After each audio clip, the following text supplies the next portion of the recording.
Support Narativ's independent journalism at patreon.com/narrative and check out our podcast wherever you get your podcasts. And don't forget to subscribe and download.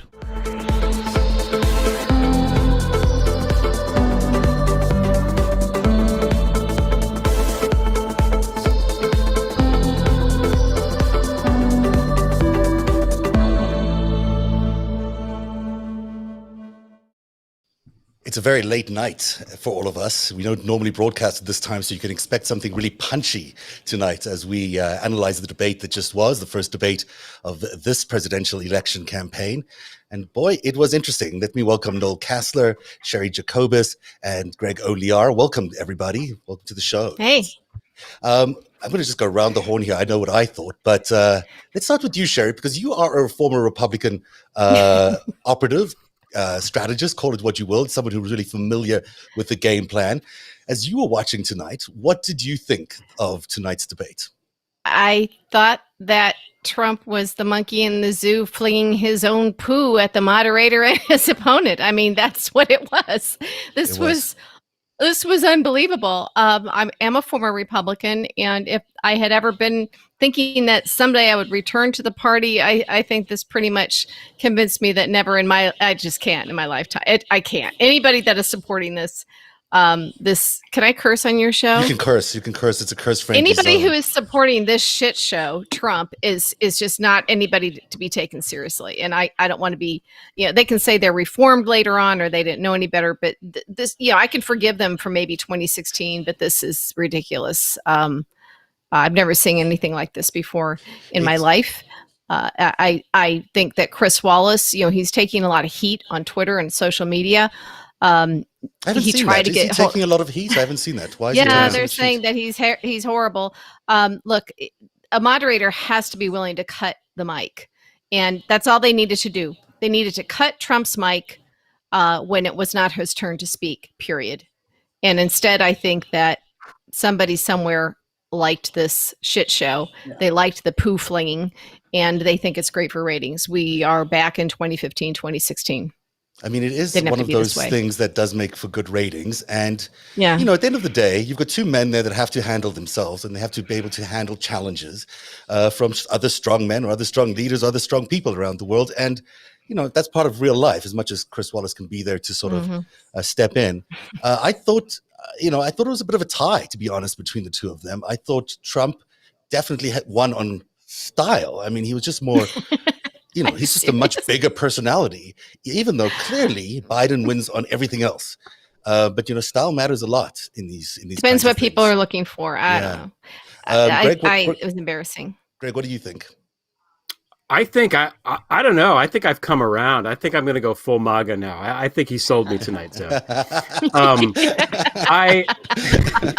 finally a transformation. That did it. You were an undecided. I'll say this much: this is the first time that my wife and the two kids and I have sat around and watched television of any kind together for more than 15 minutes since I don't even know how long. And the kids watched the entire thing, mostly laughing at Trump and just astonished at how dumb he was. I felt like I saw this movie. Do you remember that movie called Glitter? Yeah. I think it was it was like really a bad, right? It was one of those movies that got really terrible reviews. And you think, I'm going to watch this. It's going to be fun to see how bad it is. And then we were watching it, and it wasn't like fun bad. It wasn't Showgirls bad. It was the sort of bad that makes you suicidal and question your ability to live and function as a human and all the life choices you've made. And it just sucks all of the good nature out of you. And I felt like that's what the debate was. I can't believe that there's going to be more of them. If I were Biden, I'd be like, I'm done. I'm not. The guy, LB tweeted out something, and I'm going to mutilate it, but she said, Trump is a rapist, and that's what he does. That's what rapists do. They just bully, hammer, hammer, hammer until you relent. And what's Biden supposed to do in that forum? What's Chris Wallace supposed to do? What you're supposed to do is just punch the guy in the fucking head, but you can't because he's the president, and it's a debate. That's it. I mean, cutting the mic would have been good, but you'll still be able to hear him. I think there's nobody there. I don't know. It's It's difficult. Noel, it's an impossible position. You've had to handle Trump on occasion. What do you have to do to make Trump shut up? And what should Chris Wallace have done differently? Well, like Sherry said, they should have cut the mic. I mean, they should have known what they were going up against. And, that was like snuff porn. That's what Trump gets off on, is violence, enforcing his will. Greg said it right, and LB said it. What I tweeted out, you're looking at the guy who sexually assaulted women his whole life. You're seeing that anger. Rapists are not doing it because they're horny. They're doing it because they're trying to be violent towards women and force themselves on a situation. And that's what you saw. You saw a guy who knew he was unmatched intellectually. He was unmatched in terms of class and composure. So he went with the only thing he has in his playbook, which is just like, I'm going to steamroll everybody else, and polite society won't stop me. And that's what we saw. Polite society didn't stop him. Right. Chris Wallace didn't cut him off. And to me, what it felt like was, have you ever watched a fight on the subway or in a high school hallway? There's this feeling you get in your chest where you almost get sucked into the anger. And I feel like that's what happened. I feel like everybody's going to have an emotional hangover from watching that tonight. That was not healthy, and that was not a good moment in America's history. That was not civics. That was like, that was just some bad. We used to call it the shit show on Apprentice, and that's what it was. It was the shit show. Yeah, that's what I call it. Go ahead, Sherry. I was, during all of this, I texted a friend of mine who is an independent, a former Democrat independent, who's a polling expert. And I asked him, I said, how is this playing? And he says, I don't know yet. He doesn't know. And he's been doing this forever and has, a pretty good feel for this stuff. He's one of those people that can kind of see around corners. And he honestly didn't know, because the truth is we've normalized Trump to the point where, his supporters like this, and there's enough independents out there that are kind of looking maybe at third party people. If you're looking at third party and you're watching this, I mean, is this what people like? And the truth is, I hate to say this, but there are people who like this. There are people that I know who like this, and that's frightening. Look, I think that not only people like it, I think people expect this. His base certainly expects this.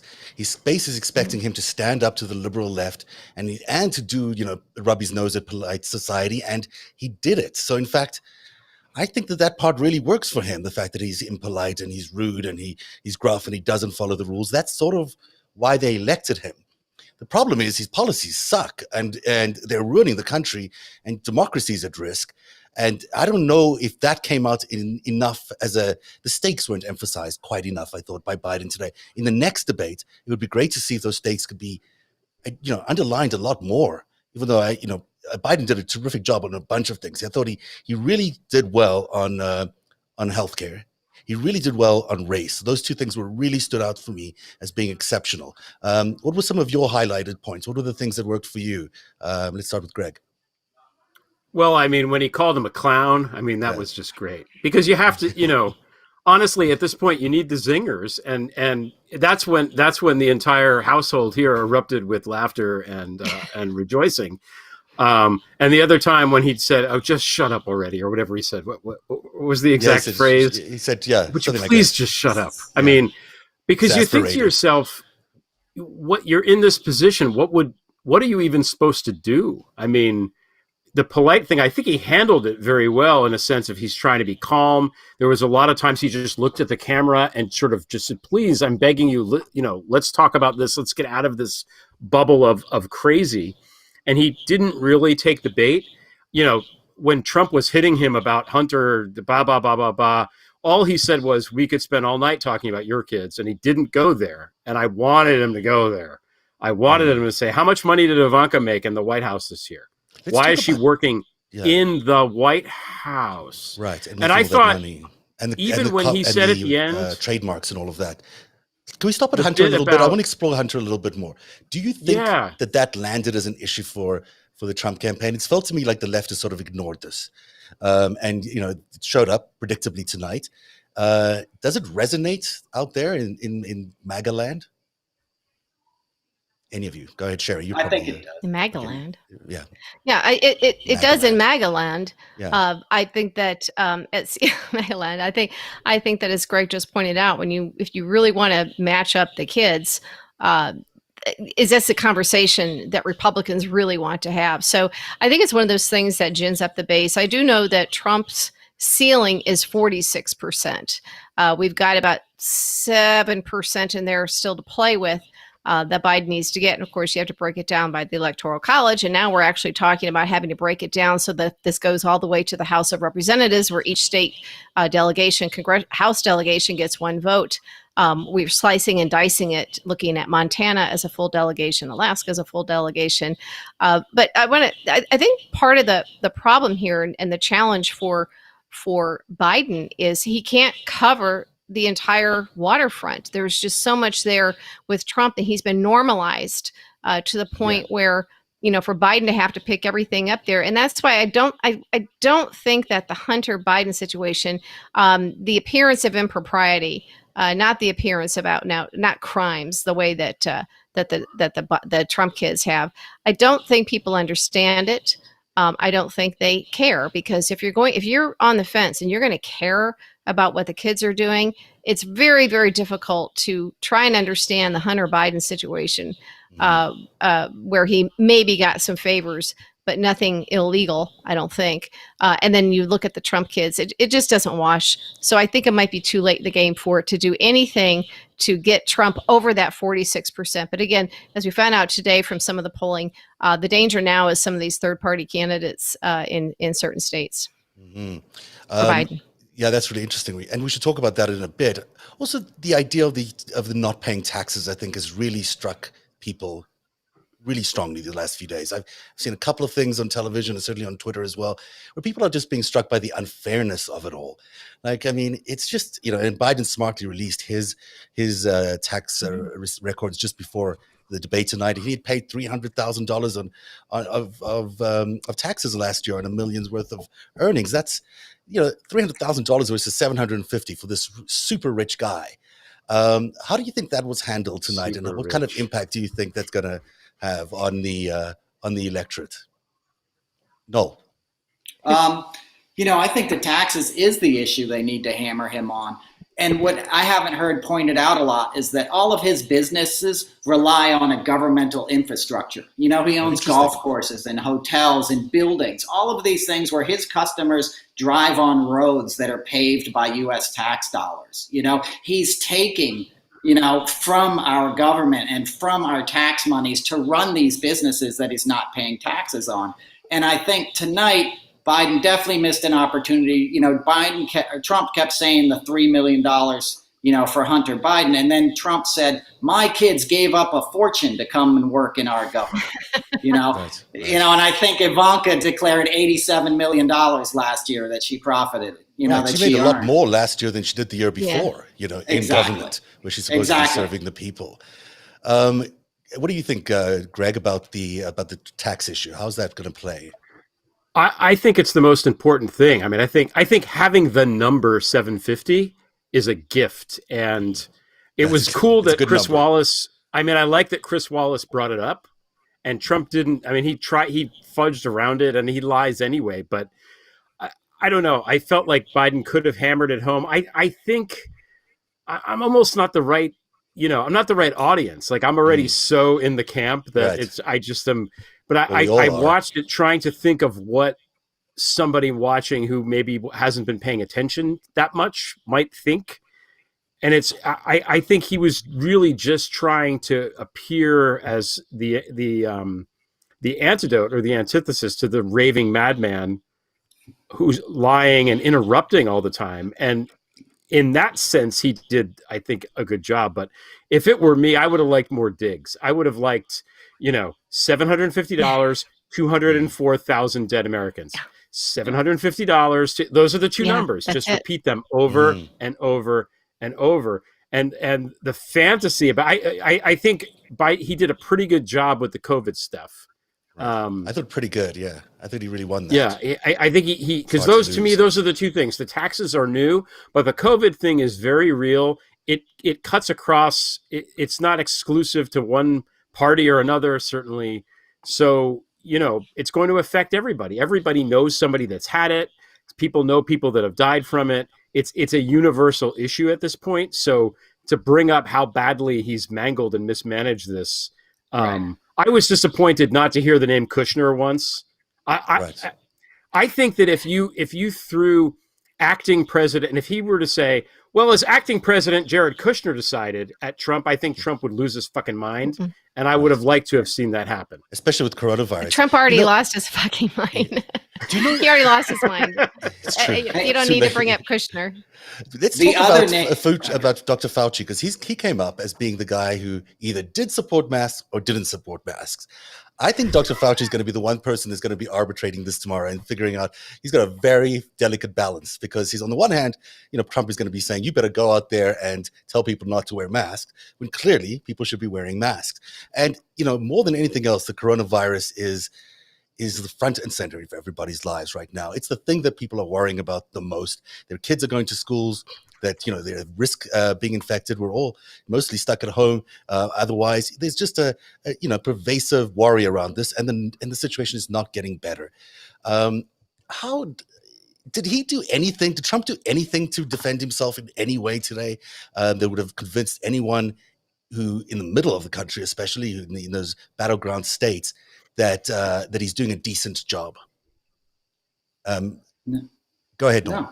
No, and his children, his family refused to put on masks when they walked into the hall tonight, according to what I read.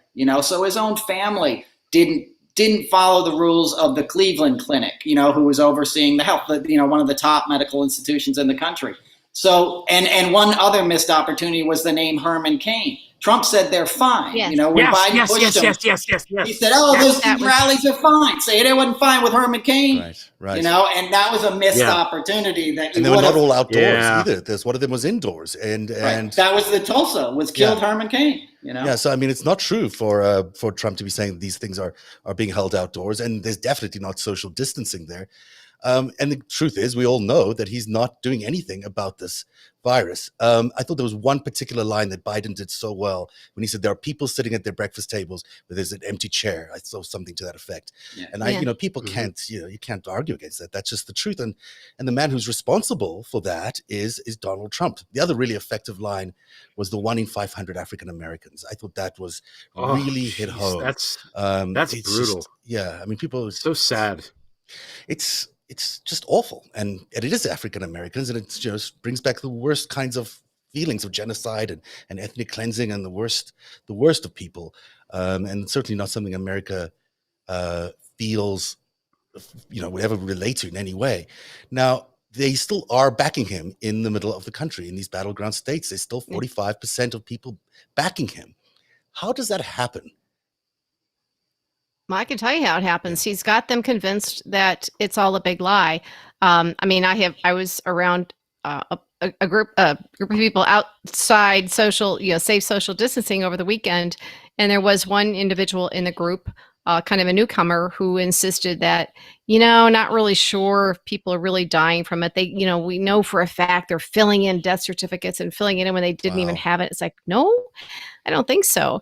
And they don't believe it's happening at all. They don't believe it's happening. And so if he's holding on to his base this way. And so I guess it's a somewhat of an encouraging sign that he's doing this stuff just to hold his base, just to hold that 46%. I don't see how that gets him over the 46. Again, it's he has to tear Biden down. But as long as he can hold his base by convincing them that this is a hoax, just like with the Russia hoax, the Mueller report was a hoax. And he does this, and this is what I think is very dangerous, is when he started talking about fake news. And you hear his supporters, they only listen to Fox News. They spend a lot of time on quote news, and they think they're well informed, but they're not. And you'll hear it coming out of their mouths, well, MSNBC or CNN or the Washington Post are fake news. You say, well, what is it about fake? Well, I don't know. I don't read it and I don't watch it.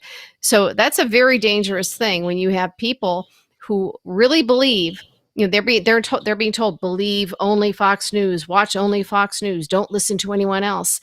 And they agree to abide by that and then espouse this stuff. And it seems like it's just a real subtle change after all the changes we've gone through. But for me, as somebody who I've worked in politics and media for a very many decades, and for me that was a very dangerous thing when people really decide Fox News is biased one way or MSNBC is biased the other way. We're not talking bias. We are now talking about Americans truly believing that everybody else is lying to them except for Donald Trump, Fox News, Breitbart, Judicial Watch, things like that. Just the really nutty far right people that are getting away with saying some pretty crazy things. There's absolutely no check on it. That's new. That is all new. What can people do about that, Sherry? I mean, you know this electorate or this part of the electorate better than anybody. How can the truth be, revealed to them in the next 5 weeks or 4 weeks or whatever's left now? Well, for one thing, Facebook. Yeah. I think they have to get control of Facebook. Facebook is putting all this garbage out there. Most of these people, look, Trump supporters by and large are not on Twitter. We know that the vast majority of Trump's Twitter supporters are fake, and so his real supporters might be on Facebook, but for the most part, many of them aren't online. That's why it's easier to lie to them. They watch Fox, and they might be on Facebook, which is why Facebook is so important in terms of Trump's support, and they know it, and that's why they're all in to help Trump. And we all know these people. I go to Facebook, and that's where I find real, actual Trump supporters. When I go to Twitter, I don't find actual Trump supporters. In fact, if you look at your Facebook friends, a lot of them are friends from hometown, from high school. It's not necessarily your professional friends. It's people from all over. It runs the whole gambit. It represents more your real world, and you find actual Trump supporters, and the news and the information they consume is completely different than what I would consume. They're all Fox News, but these people are not the same as his Twitter supporters. They do not know what he tweets. They don't see it. They don't see the garbage. Unless Sean Hannity is translating it for them, they don't even know about it. They wouldn't believe it. They are completely uninformed. It was easy for Bill Barr to lie to them about the Mueller report because they never saw all the corrections. And I think this is very, very dangerous in our times. And right now I see social media and cracking down on what is so easily spread through social media as being the best way, maybe the only way to really inform people properly. So they've got an ecosystem that's exclusively controlled by them and speaks only to that demographic. And the only way to really defeat that is to crack open that system, is to break into that ecosystem and communicate the truth to these people. That's a very tall order for the so-called fake news, as they keep saying. What is they keep making everybody in the media seem like an enemy. No one's going to ever believe that the truth is what it is, including what could be a genocide. I think is a genocide happening in our country right now. I mean, it's a shocking state of affairs. And Sherry, the interesting thing that you pointed out earlier is we've got third-party candidates now in some of these states that are presenting a bit of a challenge, and they don't have to present a huge challenge, but they can just chip away at some of the Biden support, and that could find a way for Trump to get reelected. Who are you most concerned about in those third-party candidates? I don't even know the names, but there's a Libertarian candidate. I think there's a Green Party candidate, and that could make a difference in some states. Again, Trump can't get over that 46%. That's been his ceiling forever. He could lose a couple. I think today we saw that everything dropped down to 45, but that's where he is. He's not going to get additional votes. They can only take them away from Biden. So that is, if you look at Ron Fauché, he does Lunchtime Politics. You can see it on Twitter, lunchtimepolitics.com. You can subscribe for free. It lands in your email inbox. And that's what all the political operatives and lobbyists and elected officials get. He pulls it all together and saves them some time. And today he was, showing that there's some concern about the third party candidates that on their own aren't any kind of a big deal. Again, I can't remember their names, but they can pull just enough. Remember, that's why Trump wanted was it Kanye? Mm-hmm. Yeah, and he wasn't going to win, but he thought that he could pull away part of the Biden coalition. So it is a problem. But again, my main concern is that I think that if voters were actually informed, this would be no contest at all. And what we saw with this debate was Trump making sure that Biden could not finish a thought, could not express anything that people might understand.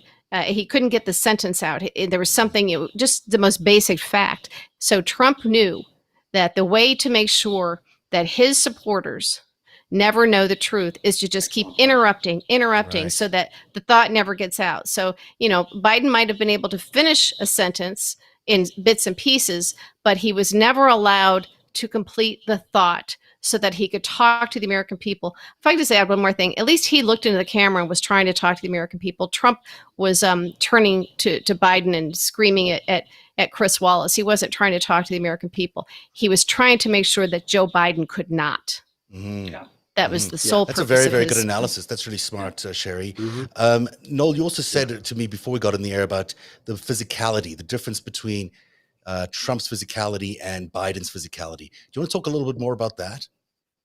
Yeah, absolutely. I think I froze up a little. It doesn't matter. But you can hear me, right? I can hear you, and I think I can try. Okay, perfect. I'll try to get. So, Biden can be his own worst enemy. There was when Trump went after him, how many law enforcement agencies support you? How many of them support you? It's like Sherry was saying, he gets into that bully mode.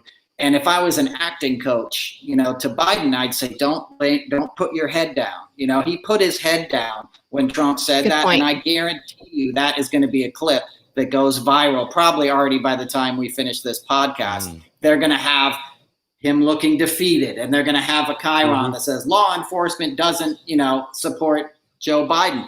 You can't do things like that. You have to keep your head up. You can't like, it's like living in the city or something. You can't show that kind of weakness because Trump is feral.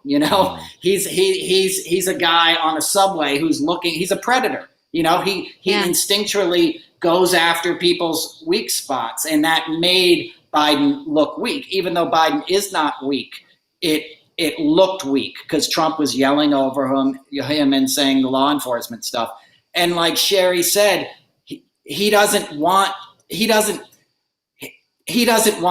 getting a chance to talk to people, and he doesn't want anyone else making points. They want to control the narrative, like she said. Like, Ratcliffe today released DNI Ratcliffe. Released Russian compromise, released a BS thing, and it was all over Facebook, by 4:00. And it wasn't true, but it doesn't matter that it's not true. Worse than not true. It's Russian propaganda. It's absolute Russian propaganda that's being released by our head of intelligence and by Trump's head of intelligence. I mean, this is, if collusion were a crime, we're watching it happen right now in real time. In fact, it's not the name of a crime, but a conspiracy to cheat in an election is, and we're watching it happen in real time. What happened today was exactly that. And yet, there's just all this nicety still going on stage, which it's what do you do? I mean, what can you do? It's just the way the reality of the world is right now. Even that Ratcliffe thing, I was reading the actual letter, and it doesn't really, the way the media portrays it isn't what the letter said. The letter said somebody to the effect of, the Hillary campaign was engaging in talks because they wanted to figure out a way to make it a thing in the campaign to go after Trump for his Russia ties. Right, which is and it's like, she did that in the fucking debate, when she called him Putin's puppet because there were Russians. So even their lying piece of shit DISA document, it isn't even that effective because of course Hillary should do that. It's true. He is in bed with the Russians. It took Joe too long to get to Putin, but I was so happy.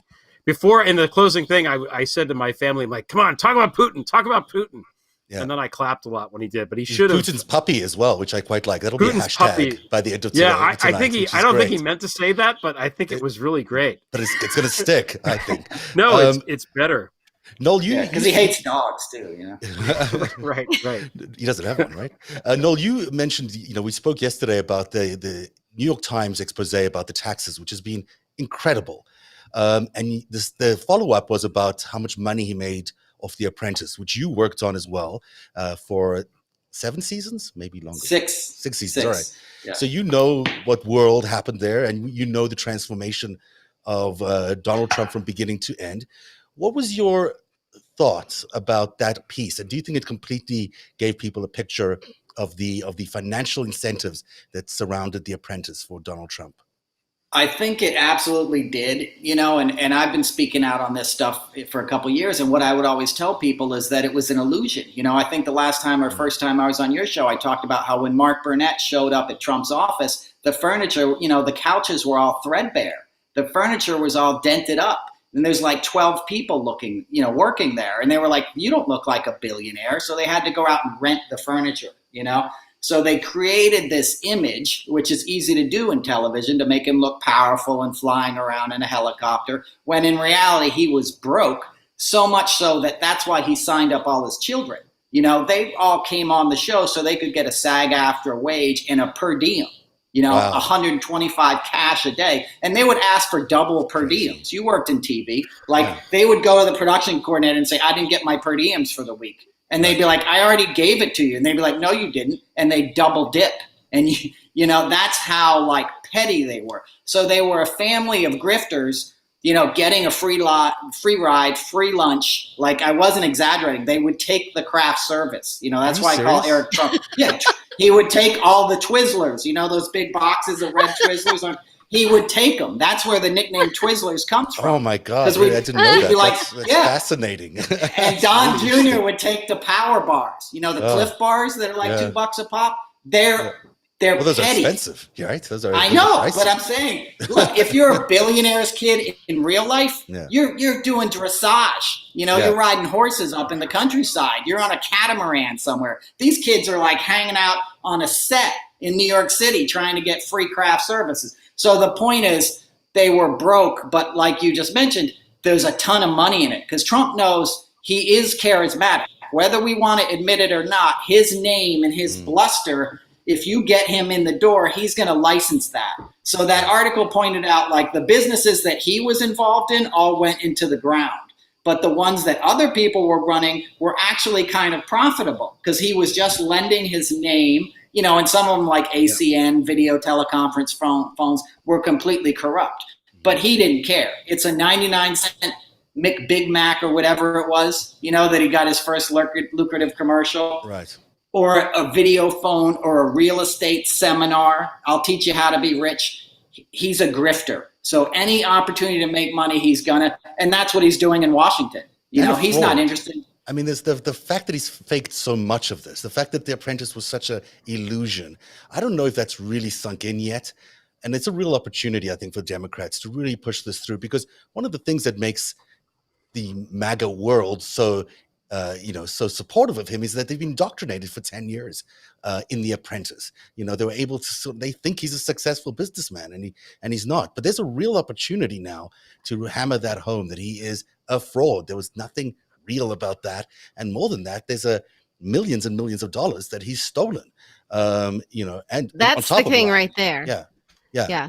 No, that's what I think is important. Not so much The Apprentice, because I'm not sure that the people who could be swayed or convinced to not, if they're on the fence, those that are gettable, I'm not sure that if you actually think The Apprentice is real and care about it at all, you're probably not going to be swayed. I do think, though, and to Greg's point earlier, was that $750 to pay for his taxes. That resonates, and that's something that people, I think, really do care about. When you can show that he's a tax cheat, and look at what he's spending our tax dollars on now for himself.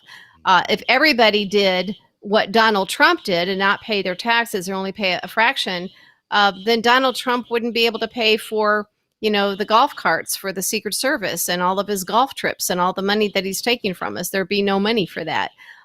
His hotel would go down because that's all, look at everything that we're paying for and what he's grifting. And so I think if you make that connection, that he doesn't pay his taxes, but you do, and you are there to support his lifestyle and that of his kids. And I think that resonates to people who probably never took The Apprentice seriously anyway as anything other than entertainment. When you're talking about people who actually pay taxes, then it's a little more personal. It's your pocket, Yeah. And I think that it's fairness, but it's also money that he's stolen from the American people. I mean, exactly. It's not, this is theft. And people always are saying that he's lost the money or whatever, he's a loser. He stole the money because it's gone somewhere. He was not that bad a businessman. It's gone somewhere. It's probably in an offshore holding somewhere. Or if it was even his money originally, it's potentially was money laundered through some of his enterprises. I mean, this is not just someone who's forgotten to pay his taxes or failed to pay his taxes. He's deliberately stolen this money from the American people. And that, I think, will really resonate, hopefully, in the next few weeks. Let's do a quick round on what you'd like to see happen next. Like if you could give Biden and Trump a little bit of advice, if you want to give Trump any advice, but let's give Biden some advice on what they could do better in the next debate. Let's start with you, Greg. Oh, God. I hate to say it. Have Kamala do it for you. I did find myself at several times during this thinking, oh man, if it was her, she would never stand for this and this and that. But bygones, whatever. I just think he has to simplify it. Like, you can tell when he talks and he gets tongue-tied because he has that stuttering issue that he's always had.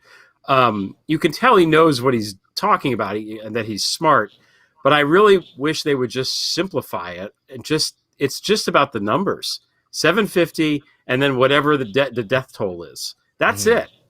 Those are the numbers.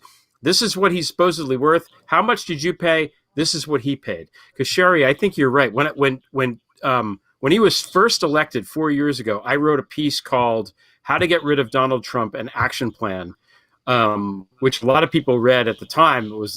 For me, it was very viral.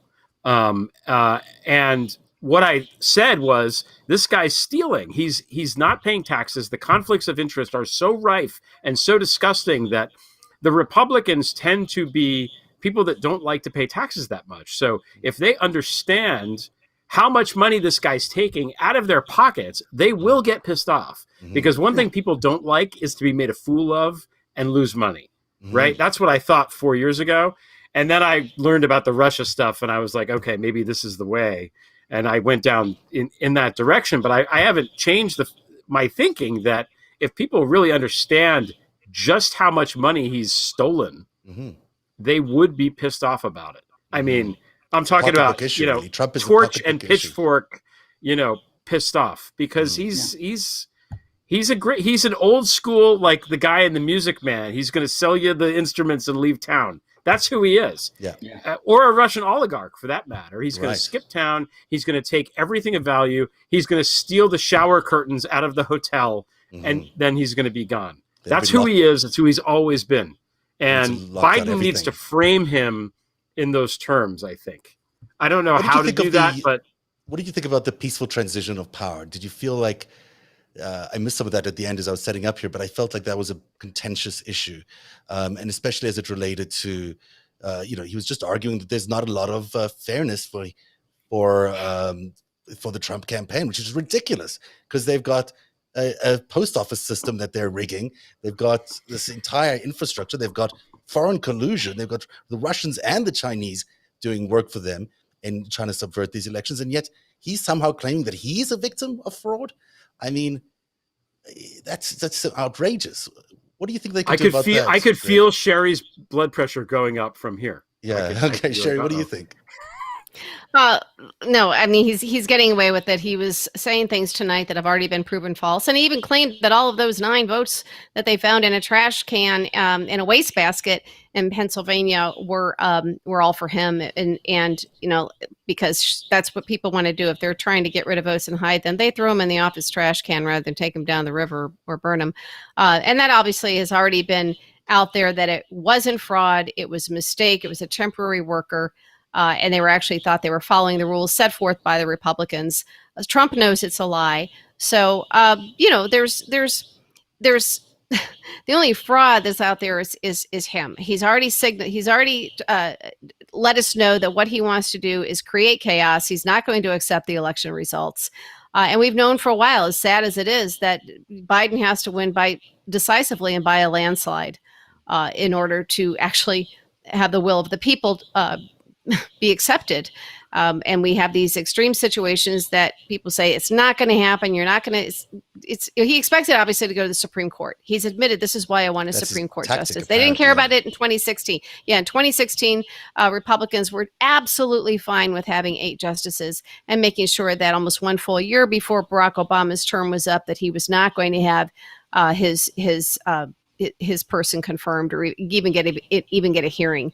And that was it. So now you've got people like Ted Cruz out there, making the opposite argument, and no one cares. Trump supporters don't care. I don't think they don't really understand. They don't care about Roe, and they don't care about the Affordable Care Act. They don't care about Roe. In fact, most Americans, and the polls came out, including a lot of Republicans, do not want Roe overturned. So anybody that says, well, I have to vote for Trump because it's all about the abortion issue. Well, you know what?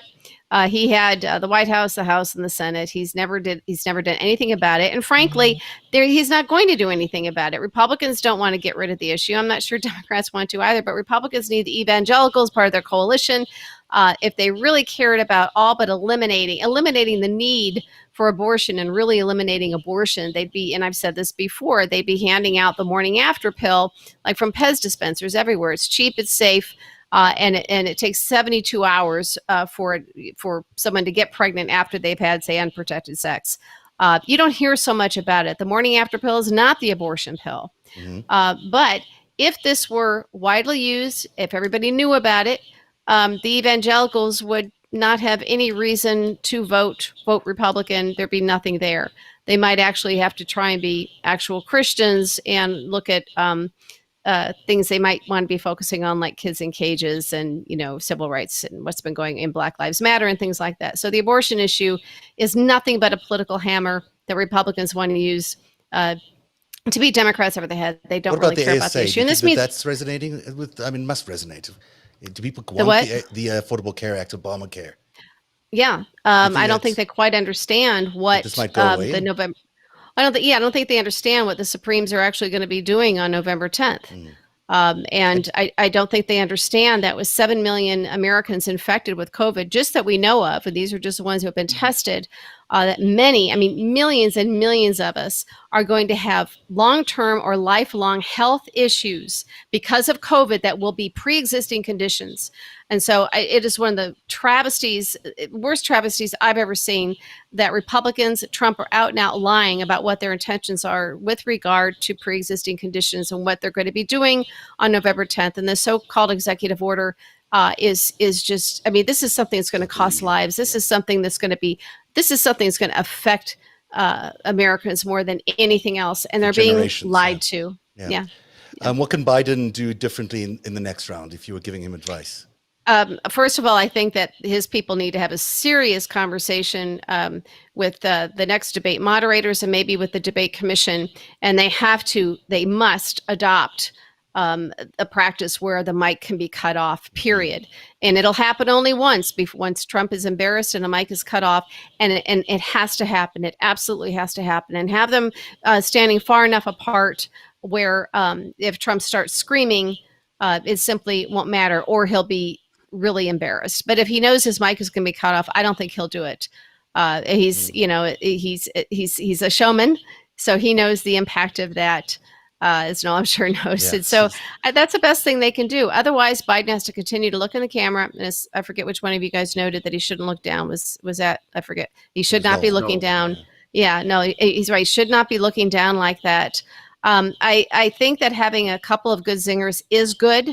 But I think that he does need to work on being able to get a sentence out very clearly, what he means, and then follow up on it. Instead of trying to explain it first and then say what he wants to say, one line, and then everything flows from there, so that if you miss the rest of it, you don't miss it. But Trump can anticipate what he's going to be saying. He sees him, doing this explanation, and he cuts in. So, I hate to say it, but Biden has to spit it out first, knowing that he might be cut off. But again, they have to go to the debate commission and go whoever's making, and they have to say, you got to cut off the mic. And the format could be different. They sort of invited interruption in the beginning segments, at least. I don't know if later on they had more segmented rules, but there should be no interruption in this particular case if he's going to be like this. If he's going to be so intrusive in Biden's conversations, They should have 2 minutes each to state their case, and then maybe a debate like old school debates used to be. This one felt very, very interrupted. I was thinking about what he could do. I think Wallace could have been like, okay, that's it, we're done, and just got up and left. And with Biden, and then leave Trump there yelling. I was thinking exactly the same thing. I thought, wouldn't it be something if Wallace just called it off? He was like, "Okay, I'm done. This is something. I'm not going on. This is not happening." I mean, you can say the American people deserve better than this. Yeah. You want to talk? You talk. Mommy and Daddy are going to be in the next room. Goodbye. Right. One thing though, I was ready to tweet out that because it sounded to me at first that Chris Wallace was making it sound like it was both of them. He was chastising them both. But then, and I was just ready to hit the send, the tweet button. And then he said, frankly, Mr. President, it's more you than him. No, it's been more you than Mr. Biden. And I thought, thank goodness, saved me a tweet. And Wallace is very respected on both sides. And I think certainly within the Republican world, he's highly regarded.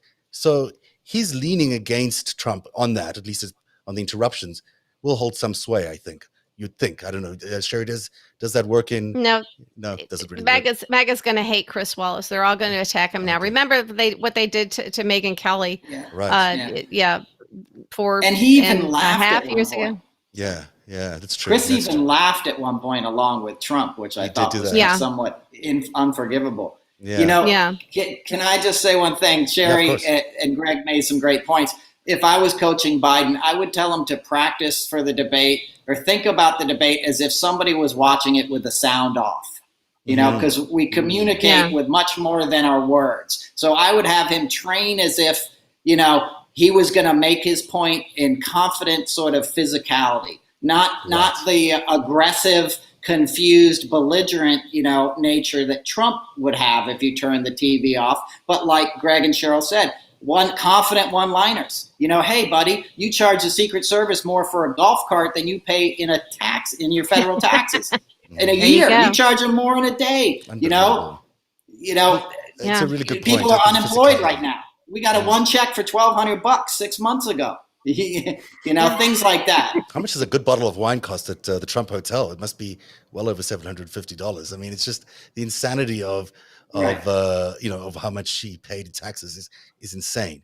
But people are okay with him being a rich guy if they think he really made his money. But if they think that he's stealing it from them, I think they'll change their mind. They'll have. But are they okay with the fact that he's not paying taxes? Probably not. I mean, at the end of the day, that's not going to strike them as being fair. Let me ask you each then about let me just gather my thoughts here because I almost had it. The Portland issue. I did want to discuss Portland a little bit because law and order is such a big factor. And he kept talking about the cities being in disarray, about the amount of increased violence over the last few months. There has been murders. There's been all, the protests.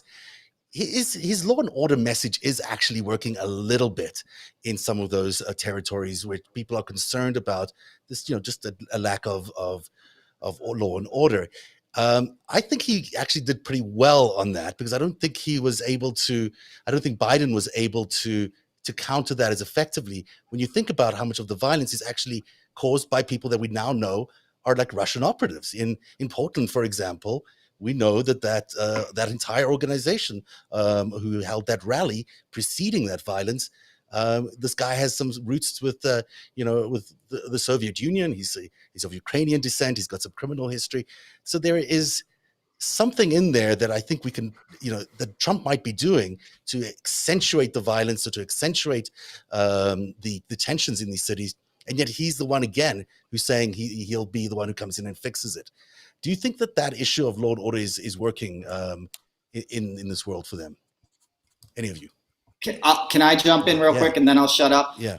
I'd already mentioned Biden sort of lost that moment that he wasn't the law and order president. But the other thing he should have said is Trump basically admitted to an extrajudicial killing. He talked about sending the federal marshals in and he said, we took care of him real good. We shot him down on the street. Right. Like that's illegal. That to me, that crossed the line. Yeah.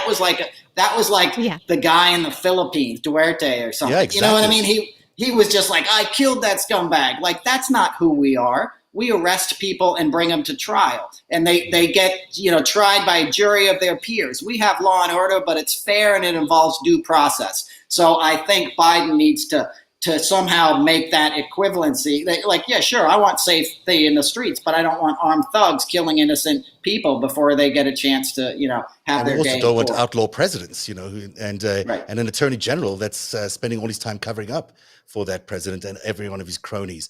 Let's wrap it up there for tonight. It's been a really fascinating hour. Thank you guys for staying up late.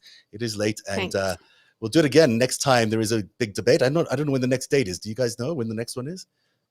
Never, hopefully. Well, actually, does that work for you guys? There's a return of this one. I think Biden can come back stronger than and like Obama did in 2012. I think there's an opportunity to toughen up in this debate skills. So we'll see what happens. Thanks again for joining us on Narrative, and we'll be back on Friday. Have a good night, everybody. Thanks, Ev. Good night. Cheers. Good night. Thanks. Support Narrative's independent journalism at patreon.com/narrative. And check out our podcast wherever you get your podcasts. And don't forget to subscribe.